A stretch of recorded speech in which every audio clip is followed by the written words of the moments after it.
सच्ची खबर की खास पेशकश खिलेगा कमल या दौड़ेगी साइकिल से मैं आप सभी लोगों का बहुत बहुत स्वागत करती हूं। मैं मोनी पांडे सच्ची खबर न्यूज़ से हम आपको ले चलते कादीपुर विधानसभा के सूरापुर रोड पर एक दुकान पर, जहां पे हमने लोगों से जानना चाहा कि 2022 का नया रुझान क्या है, किसका बजेगा डंका इस बार, की बनेगी सरकार, जो 2022 का मुख्यमंत्री का ताज है वो किसके सर पे सजेगा। इसी के तहत हम आइए चलते हैं, हमारे बीच कई लोग बैठे हुए हैं। हम सर से सीधे बात करते हैं, उनसे जानना चाहेंगे कि इस बार 2022 का जो चुनाव का रुझान क्या है। सर बताइए क्या 2022 का जो चुनाव है वो 2022 के चुनाव में अब की बार जो है माननीय अखिलेश जी की सरकार हम लोग चाहते हैं। पूर्व में पहले भी जो इनकी सरकार थी वो बहुत अच्छा काम की थी और नवयुवक भी हैं और काम भी करते हैं। तो 2022 में जो है हम लोग पूरी तरह से जो है बीजेपी से संतुष्ट नहीं हैं हम लोग, इसलिए कि यहाँ भी जो भी कार्य योजना जो भी बनाते हैं और सब सारा झूठा आश्वासन करते हैं। सर काम तो किया है सरकार ने, खुद कहती है काम किए हैं, लेकिन काम जो है केवल कागज में हो रहा है और जनता के पास काम को लेकर के जो है कोई विशेष वो नहीं दिखाई पड़ रहा है, कोई निर्णय सही नहीं है। पिछले 4.5 सालों में आपने अपने क्षेत्र में कोई विकास नहीं देखा सरकार की तरफ से? सरकार की तरफ से विकास में जो है गांव में देखा जाए तो जैसे आप राशन का मुद्दा ले लीजिए, तो राशन भी जैसे गरीब लोगों को जो है राशन कार्ड के तहत उनको दिया जा रहा है, तो वो भी कम दिया जा रहा है, 2 किलो 3 किलो कम दिया जा रहा है। तो महीने में 2 बार राशन दिया जाता है? हाँ, 2 बार राशन दिया जाता है महीने में, एक बार मतलब फ्री ही दिया जा रहा है, लेकिन वो भी कोटेदार लोग जो है कम राशन देते हैं जी। इस बार किसकी सरकार करना चाहेंगे आप? तो इस बार हम माननीय अखिलेश जी की सरकार, सपा सरकार चाहते हैं। तो सर क्या जो भाई इसके पहले तो खरे उतरे हैं, इसलिए हम चाह रहे हैं कि जो है सपा की सरकार रहे, ज़्यादा अच्छा रहेगा। हाँ। सर 2022 के नए मुद्दे क्या हैं? 2022 देखिए, मुद्दे तो बहुत बन के आते हैं, लेकिन सारे मुद्दों पे अगर काम हो जाए तो जान लीजिए कि विकास ही विकास होगा। स्थानीय मुद्दे क्या? स्थानीय मुद्दे तो अब इसके बारे में तो भाई हम बहुत कुछ नहीं बता पाएंगे। स्थानीय मुद्दे के बारे में यही, अगर विकास करना है तो बिजली, पानी, सड़क, ये सब भाई चाहिए, मेन तो यही है जी। सरकार ने तो सड़क बनवा रही है सर। हाँ, सरकार सड़क का काम कर रही है, लेकिन अभी भी जो है बहुत सड़कों की जो है हालत बहुत ख़राब चल रही है। हाँ, जैसे कि अब इधर देखिए करौदी साइड चले जाइए तो करौदी से बांगर वाली रोड एकदम पूरी तरह से क्षतिग्रस्त हो गई है, और सूरापुर से करौदी वाली रोड पूरा एकदम टूट गई है। तो इस तरीके से जो है काम हो रहा है, लेकिन अभी तो समस्या का सामना करना ही पड़ रहा है। सर 2022 के नए सरकार से आप किन विकासों की तरफ अपने प्रकाश को डालना चाहेंगे? 2022 में जो है मेन विकास तो शिक्षा के क्षेत्र में होना चाहिए, और बाकी तो विकास जनता से जुड़ी हुई विकास ये है कि पानी और सड़क और बिजली, ये सब तो मेन है। उसके साथ साथ हम चाहेंगे कि महंगाई पे भी विशेष ध्यान दिया जाए। जी सर, महंगाई की कहती है कि अगर विकास होगा तो महंगाई रहेगी। नहीं, ठीक है, महंगाई रहेगी, लेकिन जैसे मान लीजिए महंगाई में पेट्रोल डीजल का मामला आप ले लीजिए, तो अगर कहीं पेट्रोल 50 रुपया, 55 रुपया, 60 रुपया अगर महंगा हो गया पहले की अपेक्षा से, और 10-20 रुपया कम हो गया, उसके बाद रुक गया उसी पे, तो उसको तो पूर्व में जो था, जो रेट था, उस पे आकर के रुकना चाहिए। तो अगर 60 रुपया 50 रुपया बढ़ा दिए, उसके बाद जो है ला करके 10-5 रुपया कम करके जो है उसी पर स्थगित कर दिए, तो स्वाभाविक सी बात है कि भाई उसमें दिक्कत है ही है, समस्या है लोगों को। सर हो रहे अपराधों के ऊपर आप क्या कहना चाहेंगे? महिलाओं की सुरक्षा को लेकर क्या कहना? महिलाओं की सुरक्षा को लेकर के सुरक्षा की स्थिति अगर देखी जाए तो जो है अब भाई विशेष करके हम जात-वात में तो नहीं कहना चाहते हैं, लेकिन बीजेपी सरकार में जो है ज़्यादा करके जो है ब्राह्मणों की हत्या हुई है, बहुत ज़्यादा हुई है। लेकिन सर ज़्यादा है उसमें जो है हत्या में ब्राह्मण ज़्यादा है। हत्या तो सबकी हुई है, एक विशेष जात करके नहीं, लेकिन ज़्यादा करके ब्राह्मणों की हत्या हुई है। क्या कहना चाहेंगे? आप संतुष्ट हैं सर की बातों से? बिल्कुल सर की बातों से हम सहमत हैं, क्योंकि ब्राह्मण जितनी उत्पीड़न उत्पीड़न सह रहा है, देवमठ दुबे जो विधायक हैं, उन्होंने मुद्दा सदन में भी उठाया था योगी जी के सामने कि ब्राह्मणों की हत्या हो रही है, लेकिन विधायक की खुद सुनी नहीं जा रही है, क्योंकि किस प्रकार की सरकार चल रही है इससे अंदाज़ा लगाया जा सकता है। आप अपने विधायक से संतुष्ट हैं? विधायक से कौन संतुष्ट हो सकता है, क्योंकि वो अपने घर की रोड खुद नहीं बनवा पाए, उनसे क्या संतुष्टि की बात है। अभी आप दोस्तपुर जाइए तो इतने पानी में कम से कम जाना पड़ेगा उनके घर तक। जो राजेश गौतम विधायक हैं यहाँ के, दोस्तपुर के बगल उनका कौन सा गांव है, गांव हमारे ध्यान, पहाड़पुर बस्ती। पहाड़पुर बस्ती में उनके घर जाने के लिए करीब मान चलिए कि एक नाव का सहारा लेना पड़ेगा, नाव पर चढ़ के जाना पड़ेगा। लोगों ने उनको देखिए ऐसा है, जो झूठ के चक्कर में जनता जो है फंस गई, और इससे वो विधायक बन गए। वो पहले कांग्रेस के नेता थे, वो पैसा वैसा देकर वहीं जाके और अपना विधायक का टिकट लेकर चले आए, और वो विधायक बन गए। लहर चल रही थी, पैसा देकर बसपा और भाजपा जो है पैसे पर ही टिकट अपनी बेचती है। अभी आपने कहा कांग्रेस पार्टी की तरफ से। देखिए कांग्रेस की तरफ से वो पहले उनके पिताजी भी विधायक रह चुके हैं और मंत्री भी रह चुके हैं, और ये भी कांग्रेस सर मेरे इस बार किसके सरकार बनाना चाहेंगे आप? देखिए सरकार की जहाँ तक बात है कि इस समय जो योगी सरकार चल रही है ये पूरी तरीके से फेल है। अब की बार जो है 2012 की तरह प्रचंड बहुमत से अखिलेश जी को समाजवादी पार्टी की सरकार 2022 में हम लोग लाना चाहते हैं, क्योंकि जब अखिलेश जी थे तो शिक्षा जो है वो इतनी महंगी नहीं थी। आप देखिए बीए की जो परीक्षा फार्म भरा जा रहा है उस पे 1020 रुपये फर्स्ट सेमेस्टर की फीस है। जब अखिलेश जी थे तो उसमें 500-600 रुपये लगता था, और एक बार तो ऐसा हुआ था कि वो पूरे बीए की परीक्षा बीए की जो परीक्षा थी वो मुक्त कर दिए थे, मतलब परीक्षा फार्म, और हाई स्कूल इंटर की पूरी तरीके से मुक्त कर दिए थे। इससे जो है बच्चों के ऊपर ज़्यादा बोझ है, और विद्यालय भी इस समय प्रभावित हैं, क्योंकि प्रभावित इसलिए हैं क्योंकि बच्चे लॉकडाउन से भी गुजरे हैं। लॉकडाउन का भी उनके ऊपर बोझ है, पारिवारिक जो आमदनी है वो बाहर जा नहीं पाए, और बाहर से घर आए तो घर आने में खर्चा लगता है। आजकल भाई मसाला भी खरीदने जाओ तो मसाला 1 रुपये पुड़िया अब नहीं रह गया, वो 1 रुपये वाला 2 रुपया हो गया है। तो इससे जो है खर्चा ज़्यादा है, और हमें लगता है कि फीस को कम करना चाहिए। पर सेमेस्टर दोनों सेमेस्टर में फीस ले रहे हैं, फर्स्ट सेमेस्टर में 1020 और सेकेंड सेमेस्टर में 900 रुपये करीब।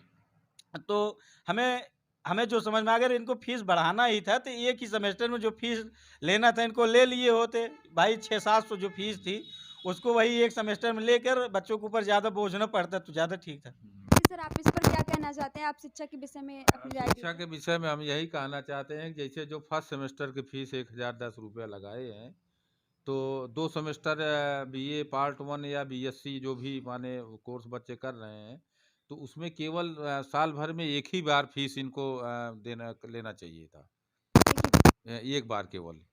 अब चूंकि बच्चों को जो है 2 सेमेस्टर में पेपर होगा और फीस का लोड जो है 2 बार बढ़ गया। परेशानी ये है कि बच्चे जो है सब एक ही बार फीस देने में समस्या का सामना उनको करना पड़ता है, और 2 बार फीस दे करके पढ़ेंगे। और दूसरी बात यह है कि क्या नाम के बच्चों को जो है बोझ भी ज़्यादा बढ़ गया है कोर्स को लेकर के, चूँकि एक फर्स्ट ईयर में 2 बार इनको पेपर देना है और 2 बार फीस जमा करना है, और टेस्ट भी उसी में होना है। तो ये सब समस्याएं ज़्यादा करके जो है नई शिक्षा नीति के तहत बढ़ गई है। सर रोजगार के बारे में तो भाई इस पे तो सरकार ही विशेष करके रोजगार देना और करना वो सरकार का ही काम है। लेकिन एक यहाँ जो है बीजेपी सरकार में बहुत से वादे रोजगार के मामले में किए जा रहे हैं। जितने भी पेपर हो रहे हैं, कहीं जो है क्या नाम के पेपर लीक हो जा रहा है, तो कहीं और कोई बात आ जा रही। इस तरीके से जो है कोई भी जो है फाइनल नौकरी के विषय में नहीं हो रहा है। इनके लाजे में जो है इनके लहजे में मनरेगा का जो है जो काम चल रहा है वो भी रोजगार है। तो सर वादे पूरे नहीं हुए सरकार के? वादे कुछ इनके पूरे नहीं हुए। जो श्रमिक काम जो लॉकडाउन के समय चल रहा था, जो साफ सफाई काम, वो भी उनके लिए दिखाते थे। आज 5 लाख रोजगार एक ही दिन में हमने दे दिए। ये कोई रोजगार है भाई? जो काम करते हुए आया 250-300 रुपये उसकी मजदूरी, वो मजदूरी ली है, और रोजगार थोड़ी है, वो परमानेंट रोजगार थोड़ी दे रहे हैं भाई। तो दे रहे हैं, लेकिन शिक्षा की जो बात हो रही थी उस पर सरकार को अमल करना चाहिए, क्योंकि दिनेश शर्मा कहते हैं कि वित्त विहीनों को कोई ज़रूरत नहीं है। मतलब पैसा जो है प्रबंध तंत्र है। वित्त विहीन सरकारी काम अगर न करना छोड़ दें तो शायद उनका जो चुनाव होता है, जो जिसके लिए वो चुने जाते हैं, मतलब विधानसभा के चुनाव, वित्त विहीन वाले ही, वित्त विहीन और प्राइमरी जूनियर के ही लोग करवाते हैं। जैसे पढ़े लिखे लोग भी मनरेगा के तहत काम कर रहे हैं? बिल्कुल कर रहे हैं। इस सरकार ने इस तरीके से कर दिया है कि पढ़े लिखे लोग इस समय अपने अपने यहाँ जो है बकरी और गाय भैंस रख लिए हैं दूध बेचने के लिए, क्योंकि दूध इसलिए बेच रहे हैं क्योंकि उनको 2-4 पैसा उसी से दूध बेच कर अपना खर्चा चला लेंगे। नहीं तो अब आमदनी तो कुछ रह नहीं गई है, क्योंकि अभी शहर जाएंगे, पता चला वहाँ ओमिक्रॉन अब आ रहा है। कोरोना अब तक था, वो भी ओमिक्रॉन आ रहा है। पता लगा कि शहर गए तो ओमिक्रॉन के बहाना करके वो फिर उनको घर आना पड़े। तो इसलिए जो है वो घर में यहीं रहकर अपना कुछ न कुछ वो करना चाहते हैं। सर अभी बीमारी की बात हुई तो क्या 2022 में जो सरकार बनेगी उसके इस कार्यकाल में बीमारी आने का कोई चांसेस नहीं होगा?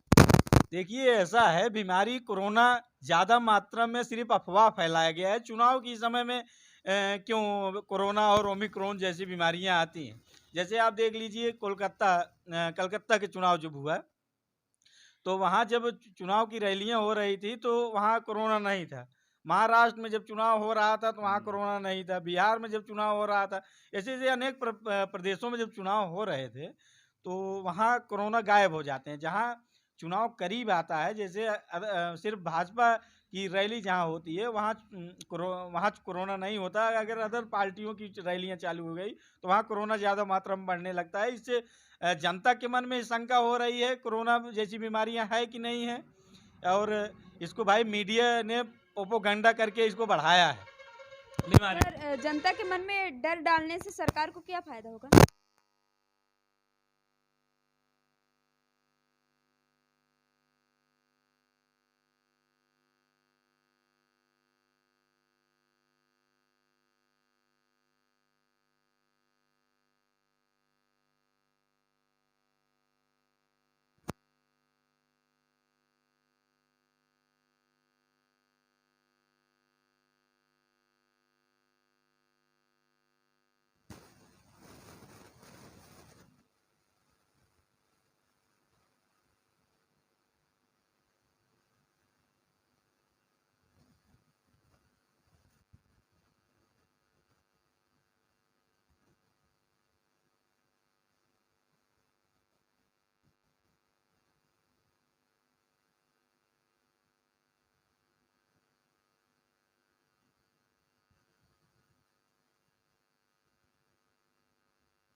ये सब चीजें तो मिल तो रही थी सर।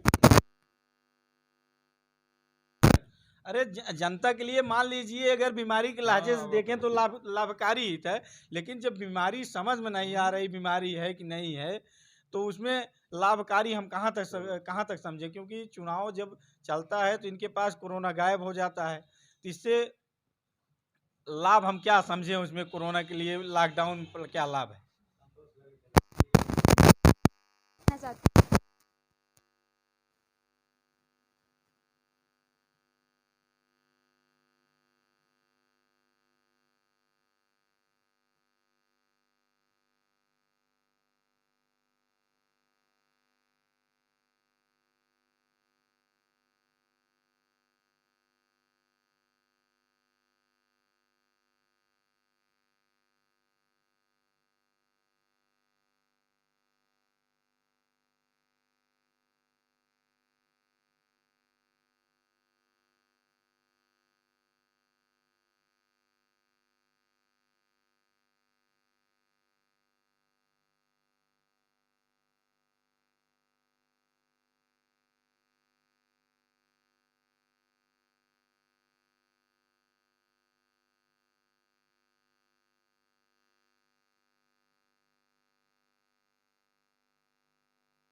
समाजवादी।